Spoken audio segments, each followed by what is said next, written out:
ಒಂದೂರಾಗ ಒಬ್ಬತ್ತಿರ್ತಾನೆ ಅಂತ ಆತನ ತಕ 2 ಒಂಟೆ ಇದ್ವಂತೆ.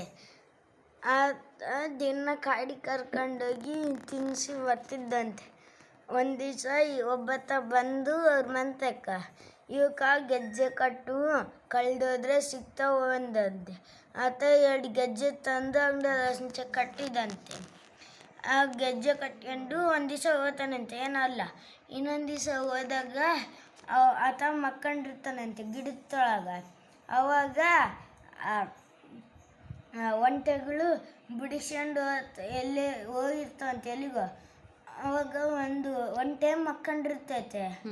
ಆ ಪಕ್ಕಕ್ಕೆ ಸಿಂಹದ್ದು ಗೂಡಿರ್ತೈತೆ. ಅದರೆಲ್ಲ ಸಿಂಹ ನೋಡಿ ಸಿಂಹರಾಣಿ ನೋಡಿ ಸಿಂಹ ಒಡ್ಡೊಡ್ಡಿ ಬಂದು ಅದನ್ನ ಕಡಿತದೆ.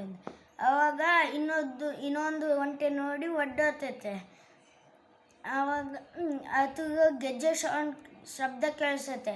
ಆವಾಗ ಹೋಗಿ ಒಂದು ಒಂಟೆ ನೋಡ್ದಂತೆ, ಅದು ಸತ್ತೋಯ್ತು. ಮತ್ತು ಇನ್ನೊಂದು ಒಂಟೆನ ಕರ್ಕೊಂಬಂದಂತೆ. ಈ ಕತೆ ನೀತಿ ಏನು? ಆತ ಗೆಜ್ಜೆ ಕಟ್ಟಿದ್ರೆ ಇದು ಆಗ್ತಿದ್ದಿಲ್ಲ.